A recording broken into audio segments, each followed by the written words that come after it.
Duty after school episode 3। Last episode and हुआ था बोरो और सोनी नाम की एक लड़की पे जो इमरजेंसी बूथ में घुस गए थे, पर स्फेयर्स कभी भी वो डोर तोड़ सकते थे। वहां सही वक्त पर छानू पहुंचकर इन्हें बचा लेता है, लेकिन तभी एक स्फेयर छानू पे अटैक करने वाला था, पर नारा उस स्फेयर पे शूट कर देती है। नारा के साथ योंगशन भी था और अब ये सब सेफ है। वहीं जंगसू, वूतेक, सोयोन और योंगसू ये चारों पार्किंग एरिया में छुपे हुए थे। जंगसू जिसने एक राइफल उठा ली थी, वो सभी को बिना शोर करे आगे चलने कहता है। सब डर रहे थे पर कोई चॉइस नहीं थी, तो वो लोग इसे फॉलो करते हैं। लेकिन तभी सोयोंग को एक स्फेयर दिख जाता है और वो जोर से चलाती है। ये स्फेयर आवाज से अट्रैक्ट होते हैं, इसलिए इन पे अटैक करने लगते हैं। बट जंगसू उसे शूट करने की कोशिश करता है और बाकी सबको भागने कहता है। सोयोंग और वूतेक एक वैन में घुस जाते हैं, लेकिन दूसरा स्फेयर वूतेक के गले को टाइट से पकड़ लेता है, तो सोयोंग वैन का गेट बंद कर देती है, जिससे वूतेक बच जाता है। वहीं दूसरा स्फेयर जंगसू और योंगसू से कंट्रोल नहीं हो रहा था, इसलिए वो लोग एक बकेट को स्फेयर पे डाल देते हैं। स्फेयर अभी नहीं रुकता और अपनी टेल से जोंगसू के पैर को पकड़ लेता है। वैन से वूताक और सो यंग बाहर आ जाते हैं। जंगसू अपनी राइफल वूताक के पास फेंकता है ताकि वो स्फेयर को मार सके। ये स्फेयर तो अब जंगसू के मुंह तक पहुंच गया था, पर वूताक शूट नहीं कर पा रहा था, तो सोयान उसे राइफल ले लेती है और स्फेयर पे शूट कर देती है। वहीं तेमन और हीराक जो कन्वीनियंस स्टोर में थे और मजे से बैठे अपना खाना खा रहे थे, तब उन्हें गनशॉट्स की आवाजें आती हैं, जिसे सुन वो लोग फौरन से स्टोर से बाहर जाने लगते हैं। लेकिन उससे पहले इन्हें भी एक स्फेयर दिख जाता है। वो स्फेयर इन्हें क्यूट पेट की तरह लग रहा था। दोनों से खेलने लगते हैं। तभी वो स्फेयर जोर से उछलता है और इन पे अटैक करने लगता है। दोनों हीराक और तेमन भागते हैं, कभी शेल्फ से स्नैक फेंक रहे थे तो कभी गिर रहे थे। हीराक स्टोर के फ्रीजर के डोर को ओपन कर देता है। स्फेयर जब फ्रीजर में घुसता है तो हीराक उसे बंद कर देता है। स्फेयर फ्रीजर में जाते ही बिल्कुल शांत हो जाता है। ऐसा लग रहा था जैसे वो सो गया हो। तेमन और हीराक अब फौरन से वहां से निकल जाते हैं। दूसरी तरफ अब छानू और वॉनबिन बाकी सब स्टूडेंट्स को मॉल के बाहर निकाल लेते हैं। छानू वॉनबिन से कहता है कि वो इन बच्चों को बुलेट्स दे ताकि वापस स्कूल जाते हुए कोई स्फेयर दिख जाए तो ये लोगों से अपने आप को प्रोटेक्ट कर सके। बुलेट्स मिल जाने के बाद छानू इन सबको बताता है कि आज हमारा सामना स्मॉल साइज स्फेयर से हुआ था और ये वही आसमान में जो गोले हैं ना, उनसे निकले हैं। तुम सबको इनका मुकाबला करने के लिए ही ट्रेन किया गया है। यहाँ इन्हें किसी के आने की आवाजें आती हैं, तो छानू सबको पोजीशन लेने बोलता है। उसे लग रहा था कि कोई स्फेयर आ रहा है। छानू को ये भी समझ आ गया था कि स्फेयर इस आवाज को फॉलो करते हैं, इसीलिए वो अपने हेलमेट को निकाल कर नीचे थोड़ा दूर फेंकता है। थोड़ी देर बाद शैडो से रियलाइज होता है कि यहाँ कोई स्फेयर नहीं बल्कि इंसान आ रहा है, इसीलिए वो बाकियों को शूट नहीं करने बोलता है। यहाँ असल में तेमन और हीरा आए थे, लेकिन एसॉल शायद सेंसेस में नहीं थी, वो शूट कर देती है। अच्छी बात ये थी कि उसका निशाना चूक गया, इसीलिए दोनों में से किसी को भी नुकसान नहीं पहुंचता। पूरी क्लास 2 अब वापस स्कूल लौट जाती है, पर सबके मुंह लटके हुए थे। कुछ के कपड़ों पर खून लगा हुआ था। स्कूल के बाकी सेक्शंस इस वक्त प्रैक्टिस कर रहे थे। वो लोग भी क्लास 2 की हालत को देखकर आपस में डिस्कस करते हैं कि पता नहीं सबके साथ क्या हुआ होगा। वहीं हमें छानू के फ्लैशबैक में ले जाया जाता है, जब लैंड पर पहली बार स्फेयर गिरा था और छानू की टीम का एपिसोड 1 में उससे सामना भी हुआ था। उस एक स्फेयर ने बहुत सारे सोल्जर्स मार दिए थे, सिवाय छानू के कोई भी नहीं बच पाया था। उसके एक सुपीरियर ने आकर छानू को इन्वेस्टिगेशन में कोऑपरेट करने के लिए थैंक्स कहा और ये भी कि अब ये केस क्लोज हो चुका है। छानू चाहे तो दूसरे डिवीजन में ट्रांसफर ले सकता है या वक्त से पहले रिटायर हो सकता है। छानू पूछता है कि अब आप उन स्फेयर्स का क्या करने वाले हैं। सुपरवाइजर बताता है कि हम मोबिलाइजेशन लॉ लगाएंगे, जिसमें सब जवान लोग यहाँ तक के हाई स्कूल के सीनियर्स को भी ट्रेनिंग देंगे ताकि स्फेयर से फाइट करने के लिए ट्रेन हो जाएं। छानू बोलता है कि बच्चे आखिर क्यों अग्री करेंगे, जिस पर सुपरवाइजर कहता है कि ग्रेड 3 के स्टूडेंट्स के लिए सी सेट बहुत इंपॉर्टेंट होता है, हम उन्हें लालच देंगे। छानू को बुरा लगता है, उसे गुस्सा आता है और वो कहता है कि आपको अच्छे से पता है कि इस हालत में सी सेट एग्जाम हो ही नहीं पाएंगे, आप बच्चों का फायदा क्यों उठाना चाहते हैं। जिस पर सुपरवाइजर कहता है कि मैं ऐसा करके उनकी जान बचा रहा हूँ, उन्हें ट्रेनिंग दी जाएगी तो वो अपनी जान बचा पाएंगे, वरना तो मारे जाएंगे। शायद ये बात छानू को अब समझ आ भी गई थी, क्योंकि काफी सारे बच्चों ने अपनी खुद की जान बचाई है, मेहनत करके, गन्स चलाकर या कुछ भी करके, और वो सब तभी हो पाया है जब उन्होंने मिलिट्री ट्रेनिंग ली। एक और फ्लैशबैक में दिखाया जाता है कि वही वाला सुपरवाइजर छानू को एक जगह लैब में ले जाता है, जहाँ बहुत सारे स्फेयर्स को बॉक्स में रखा हुआ था और उन पर एक्सपेरिमेंट्स चल रहे थे। स्मॉल साइज स्फेयर खास तरह की यूरेनियम बुलेट से ही मारे जा सकते थे, जबकि मीडियम साइज या उससे बड़े स्फेयर्स तो किसी भी तरह की बुलेट से नहीं मर सकते। इसलिए स्टूडेंट्स को ट्रेन करना होगा, क्योंकि अब मिलिट्री के लोग कम हो रहे थे। इतने कम लोग इतनी बड़ी सिचुएशन से लड़ने के लिए काफी नहीं थे। बैक टू प्रेजेंट, क्लास 3 के बच्चे अपनी क्लास में जाकर बैठ जाते हैं। सब सदमे में थे, कुछ रो रहे थे। हाना भी बोरा को सॉरी कर दिए कि उसने तब गाड़ी का दरवाजा ओपन नहीं करा, क्योंकि वो बहुत डरी हुई थी। आधे बच्चे अब बैग्स पैक करने लगते हैं, वो यहाँ रुकना नहीं चाहते थे। तभी रूम में छानू आता है और समझाता है कि इस वक्त स्कूल ही सबसे सेफ प्लेस है। अगर तुम लोग घर चले भी जाते हो, फिर स्फेयर्स ने वहां भी हमला कर दिया, तो तुम लोग क्या करोगे? वो कहता है कि सिर्फ ये ट्रेनिंग ही है जो तुम लोगों को खुद को प्रोटेक्ट करना सिखा सकती है। वो ये बोल के चला जाता है कि नाइट ट्रेनिंग अपने स्केड्यूल के हिसाब से ही होगी, तो सब बच्चे तैयार रहे। छानू के जाने के बाद भी कोई यहाँ नहीं रुकना चाहता था।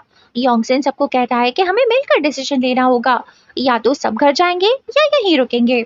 यहाँ हीरा काफी ज्यादा हाइपर हो रहा था, वो फौरन निकलना चाहता था। जब यूजंग उसे समझाती है तो वो उससे भी झगड़ा करने लग जाता है, लेकिन तेमन बीच में आता है। वो कहता है कि ये सब हमारी ही वजह से हुआ है, अगर हम कन्वीनियंस स्टोर बिना बताए नहीं जाते तो कुछ नहीं होता, इसलिए मैं सबसे माफी मांगता हूँ। वहीं बोरा हर चीज के लिए एसोल को ब्लेम कर रही थी कि जब तक ये यहाँ पर है हमारे साथ बुरा ही होगा। पर नारा एसोल की साइड लेते हुए बोरा से कहती है कि जो भी हुआ इसमें एसोल का कसूर नहीं, तुम हमेशा बोरा से फाइट क्यों करती हो। बाद में सब इस नतीजे पर पहुंचते हैं कि आर्मी वाले हमें सीजर की लालच देकर ये सब करवा रहे हैं।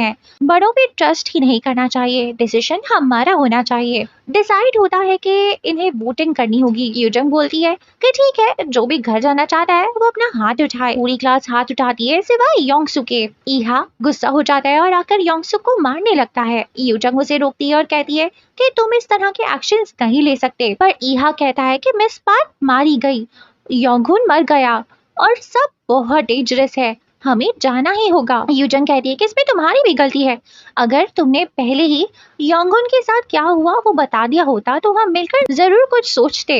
पर ईहा इसी पर चढ़ जाता है। वो कहता है कि योंगहुन के मरने से तुम तो खुश होगी ना, तुम्हारा ग्रेड जो ऊपर आ गया। इस पॉइंट पर यूजंग को बहुत गुस्सा आता है। वो ईहा को एक थप्पड़ लगा देती है। बदले में ईहा भी उसे मारने वाला था, पर जंगसू उसका हाथ रोक लेता है। डिसाइड होता है कि इन्हें दोबारा से वोटिंग करनी चाहिए। यूजंग फिर से पूछती है कि वो लोग हाथ उठाओ जो घर जाना चाहते हो। अगेन योंगसू के अलावा सब हाथ उठाते हैं। योंगसू सबको बोलता है कि तुम लोग क्यों क्रेडिट्स छोड़ रहे हो, क्या हो अगर सिर्फ हमारी क्लास यहाँ से चली जाए और पॉइंट्स बाकी सारी क्लासेस को मिल जाएं, ये तो हमारा लॉस है ना। सब बच्चे उसे कहते हैं कि इन्हें बेवकूफ बनाया जा रहा है, कोई पॉइंट्स नहीं मिलने वाले। ईहा भी फिर से योंगसू को आकर मारने लगता है। तभी एक बच्ची सुन ई आकर नीचे बैठकर योंगसू के सामने गिड़गिड़ाने लगती है कि प्लीज अपना हाथ उठा लो, मैं यहाँ नहीं रहना चाहती, मुझे घर जाना है। शायद अब सब मान गए थे। योंगसन और यूजंग छानू की ऑफिस में जाकर उसे पेटिशन लेटर देते हैं, जिसमें सब बच्चों ने अग्री करा था कि उन्हें घर जाना है। छानू इन्हें फिर से बताता है कि ये स्कूल ही इस वक्त सबसे सेफ जगह है, और अगर ये लोग घर भी चले गए तो वहाँ पे इनके पेरेंट्स नहीं होंगे। इवैक्यूएशन ऑर्डर पास हो गया है और सभी को शेल्टर में शिफ्ट कर दिया गया है। वो कहता है कि ये जंग का टाइम है और तुम सब सोल्जर्स बन चुके हो जो जंग छोड़कर नहीं जा सकते। जब यूजंग और योंगसन जाकर क्लास में ये सब कुछ बताते हैं, सब शोर करते हैं और रोने लगते हैं। ईहा दीवारों और टेबलों पे अपना गुस्सा निकाल रहा था। फिर वॉशरूम में उसे ची योल दिख जाता है। ईहा उसे भी मारने पड़ रहा था, पर ची योल तो कहता है कि योंगहुन के साथ जो भी हुआ उसमें तुम्हारी गलती नहीं है। अगला सीन नाइट ट्रेनिंग का होता है, जहाँ अब कोई भी सही परफॉर्म नहीं कर पा रहा था, सब इमोशनल हो रहे थे। यूजंग भी छानू के सामने गिव अप कर देती है, नीचे बैठ जाती है, बोलती है कि उससे नहीं हो रहा। बाकी सब भी ऐसा ही करते हैं, हथियार डाल के नीचे बैठ जाते हैं। रात को सब गर्ल्स और बॉयज एक ही रूम में जमा होते हैं और डिस्कशन करते हैं। इन्हें पता लगाना होगा कि सच में उनके पेरेंट्स शेल्टर में है या छानू झूठ बोल रहा है। हो सकता है वो घर पर ही हो। इनके पास ना मोबाइल फोन था और ना ही इंटरनेट फैसिलिटी। तो डिसाइड होता है कि जंगसू, योंगसन दुकच्यांग और चियोल स्कूल से बाहर जाकर चेक करेंगे कि ये बात सच है या झूठ। चियोल का घर सबसे ज्यादा करीब था तो ये लोग चेक करने वहां जाएंगे। चारों निकलने की कोशिश करते हैं फिर भी वो ज्यादा नहीं भाग पाते। अब छानू को भी पता चल गया था कि ये सब लोग यहाँ से बाहर घर जाना चाहते हैं। वो सभी क्लास 2 के बच्चों को ग्राउंड में बुलाता है और बोलता है कि आज से मैं तुम्हें सोल्जर्स की तरह ट्रीट करूंगा। यहाँ से किसी ने भी भागने की कोशिश की तो उसे शूट कर दिया जाएगा। ये स्टूडेंट्स अब भी हार नहीं मानते। यंगसन इन्हें एक प्लान बताता है। अगली सुबह प्लान के अकॉर्डिंग क्लास 2 के बच्चे बाकी सेक्शंस के बच्चों में भी ये बात वायरल कर देते हैं कि योंगहुन यहाँ स्कूल में मर गया था और मिस पार्क भी मर गई। ये जगह सेफ नहीं है। ऐसे ही बाकी सेक्शन के बच्चे भी डर जाते हैं और स्कूल से भागने के लिए तैयार रहते हैं। अब वक्त आ चुका था प्लान को एग्जीक्यूट करने का। जोंगसू अपनी क्लास से निकल के जोर से चलाता है लेट्स गो और बाकी सभी क्लासेस बाहर आ जाती है। ये सब क्लास 2 को फॉलो करते हुए बाहर ग्राउंड में निकल आते हैं। आर्मी वाले उन्हें होल्ड करने की कोशिश करते हैं। सब बच्चे बोलते हैं कि क्लास 2 के स्टूडेंट्स ने बताया था कि योंगहुन और मिस पार्क मर गए हैं।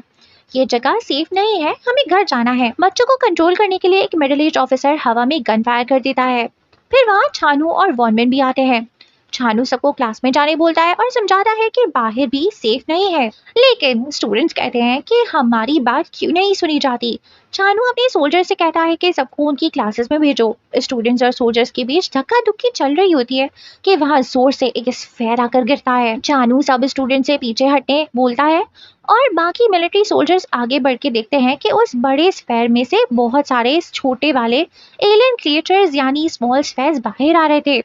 छानू सब स्टूडेंट्स को अपनी क्लास में जाने बोलता है, लेकिन स्फेयर्स तो आ चुके थे। यहाँ सब अपनी अपनी जान बचाने के लिए इधर उधर भाग रहे थे। आर्मी वाले डट के उनका सामना कर रहे थे, लेकिन काफी सोल्जर्स इस स्फेयर के अटैक से मर चुके थे। खुद जैसा कि ये मिडिल एज सोल्जर जिसने हवा में फायर किया था वो गाड़ी में बैठकर भागने लगता है और उसकी कार का एक्सीडेंट हो जाता है। ग्लास टूट जाता है और स्फेयर्स उसे भी मार देते हैं। यहाँ अब तक 2 बड़े गोले गिर चुके थे, उनमें से छोटे वाले स्फेयर्स बाहर आ रहे थे। क्लास 2 के बच्चे भी जहाँ जगह मिल रही थी वहाँ छुप रहे थे। छानू अपने हर स्टूडेंट को प्रोटेक्ट करने की कोशिश करता है। वॉन बिन भी एक सीन में मिलिट्री कैंप के अंदर वूतेक और सोचल और कुछ बच्चे फंस गए थे। वहाँ बहुत सारे स्फेयर्स थे। वॉन बिन इनको बचाने की कोशिश करता है। बाकी और सोचल बच जाते हैं पर वो वूतेक को नहीं बचा पाते। स्फेयर्स उसे मार देते हैं। सोचल ये देखकर बहुत टूटा है पर वॉन बिन अभी उसे जान बचाकर भागने कहता है। इसके अलावा कोई ऑप्शन ही नहीं था। दूसरी तरफ एसोल अपने कान पे हाथ रखकर बैठ गई थी, कोई एक्शन नहीं ले रही थी। वहाँ योंगसिन आता है और उसे प्रोटेक्ट करते हुए क्लास तक ले जाने लगता है पर एक स्फेयर योंगसिन के पैर को अपनी टेल से पकड़ लेता है। एसोल उस वाले स्फेयर को एक सॉलिड चीज से मारने लगती है, बहुत ज्यादा मारती है, लेकिन योंगसिन एसोल को शांत होने कहता है और उसे लेकर स्कूल बिल्डिंग की तरफ बढ़ता है।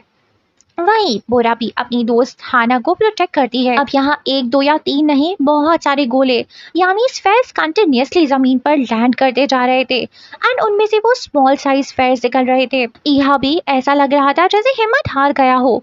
चियोल उसके पास जाता है और उसे बोलता है कि उसको हिम्मत करनी होगी और आगे बढ़ना होगा। हिराक और तेमन भी एक जगह पर बैठ गए थे, दोनों हार मान रहे थे। उन्हें लगता है कि अब वो लोग और आगे नहीं भाग पाएंगे। यू जंग वहाँ आती है और इन्हें कहती है कि अभी हार नहीं माननी है। वो दोनों को कॉलर से पकड़ लेती है और बोलती है कि हमें सेफली क्लास में पहुंचना होगा। यहीं कहीं योंगसू भी छुपता फिर रहा था। स्फेयर्स भी यहाँ हमला कर रहे थे, लेकिन नारा नीचे से एक राइफल को उठाकर काफी सारे स्फेयर्स मार देती है। नारा अब तक निशाने लगाने में बहुत एक्सपर्ट हो चुकी थी, वो भी काफी सारे बच्चों को प्रोटेक्ट करती है। अब सब तकरीबन क्लास 2 के सभी स्टूडेंट्स स्कूल के गेट तक पहुंच चुके थे, लेकिन अभी अभी एक और स्फेयर आकर इसी गेट के पास गिरता है, जिस वजह से सोयुन के पेट में चोट लग जाती है। जंगसू उसे सपोर्ट देता है और अब एसोल पहली बार स्टेप लेती है। वो खड़ी होकर स्कूल बिल्डिंग की गेट को अंदर से बंद कर देती है और उसे लॉक करने के लिए मॉब्स वगैरह लगाती है। उसे देख बाकी भी गेट को होल्ड करने के लिए टेबल चेयर्स वगैरह लगा देते हैं। अब सब स्टूडेंट्स अपनी क्लासेस में जाकर छुप जाते हैं। क्लास 2 के स्टूडेंट्स भी अपनी क्लास में चले गए थे। फिर वहाँ छानहू और वॉनबिन भी आ जाते हैं और बताते हैं कि इन सबको यहाँ से अभी निकलना होगा क्योंकि स्फेयर्स पूरी सिटी में गिर रहे हैं और अब उनका गिरना रुक ही नहीं रहा है। छानू सब बच्चों को डॉर्मेटरी में जाकर गियर अप करने और हथियार उठाने बोलता है। गर्ल्स और बॉयज अपने अपने रूम में जाकर गियर्स पहन के राइफल फुल करके बाहर कॉरिडोर में आ जाते हैं। यहाँ बाकी सेक्शन के स्टूडेंट्स की डेड बॉडी पड़ी हुई थी। छानू इन्हें दो टीम में डिवाइड होने बोलता है। वहाँ दो मिलिट्री कार्स थी। दोनों ग्रुप एक एक कार में बैठकर यहाँ से निकलेगा। छानू और वॉन बिन नारा और जंगसू के साथ स्फेयर्स को शूट करेंगे और बाकियों को कवर देंगे। इतने में बाकी सब बच्चे गाड़ियों में चढ़ जाएंगे। वॉन बिन वाली गाड़ी में सब बच्चे अब चढ़ चुके थे, सिवाय वॉन बिन के खुद के। वो अभी भी स्फेयर्स मार रहा था ताकि स्टूडेंट्स गाड़ी में चढ़ पाएं। यहाँ स्फेयर्स के गोलों की समझो बारिश हो रही थी। अब वो स्फेयर्स स्कूल बिल्डिंग के अंदर भी घिर गए थे। ऊपर काफी सारे मिलिट्री हेलीकॉप्टर्स थे, बट स्फेयर के हमले से वो भी डिस्ट्रॉय हो रहे थे। वॉन बिन गाड़ी में चढ़ पाता उससे पहले ड्राइवर गाड़ी चला देता है। अंदर बैठे बच्चे उसे हाथ देने की बहुत कोशिश करते हैं, पर कुछ नहीं होता। वॉन बिन यहीं रह जाता है। वहीं दूसरी गाड़ी में आखिरी बच्ची का चढ़ना रह गया था और उनका ड्राइवर इस फेयर हमले की वजह से मर गया था। तो छानू आकर ड्राइवर सीट पे बैठ जाता है। ये आखिरी लड़की भी गाड़ी में चढ़ रही थी, पर उसका पैर मुड़ जाता है। छानू गाड़ी स्टार्ट कर देता है। उसे नहीं पता था कि एक स्टूडेंट रह गई है। गाड़ी में बैठे सारे बच्चे उसे हाथ दे रहे थे और पूरी कोशिश करते हैं उसे बचाने की, स्पेशली यूचंग। वो क्लास प्रेसिडेंट है, उसका काम ही है सारे बच्चों के लिए स्टैंड लेना, और वो ऐसा करती भी है, मुश्किल देखकर पीछे नहीं हटती। आखिरी बच्ची बहुत कोशिश करती है गाड़ी में चढ़ने की, पर वो नहीं चढ़ पाती। एक स्फेयर उस पे हमला कर देता है और वो नीचे गिर जाती है। अब तक बहुत सारे स्फेयर इस लड़की के ऊपर चढ़ गए थे, वो नहीं बच सकती थी। छानू देखता है कि वॉन बिन उस गाड़ी में नहीं चढ़ पाया, और उस लड़की को भी देखता है जो अब मर चुकी थी। इसीलिए वो डोर को ओपन करता है, पर वॉन बिन वहां जाकर डोर को क्लोज करता है और कह रहा है कि तुम ऐसे सबको मार दोगे, मतलब अब हम उस लड़की को नहीं बचा सकते, पर अभी यहाँ से नहीं निकले तो बाकी भी मर जाएंगे। वॉन बिन अब खुद पीछे बच्चों के पास जाकर बैठ जाता है। छानू कार के शीशे से उस बच्ची को देखता है जो अब मर चुकी थी। छानू की आंख से आंसू निकलते हैं, पर वो गाड़ी चलाता रहता है। एपिसोड के एंड में हमें दिखाया जा रहा था कि इन स्फेयर्स की बारिश रुकने का नाम ही नहीं ले रही थी। पूरा शहर तबाह हो चुका था। वो स्फेयर्स, बिल्डिंग्स, रोड्स हर जगह गिर रहे थे। बिल्कुल एपोक्लिप्स वाली सिचुएशन थी। और ये एपिसोड यहीं पे खत्म हो जाता है। That's it guys. वीडियो अच्छी लगी हो और नेक्स्ट पार्ट देखना चाहते हो तो कमेंट्स करके जरूर बताना। Good bye.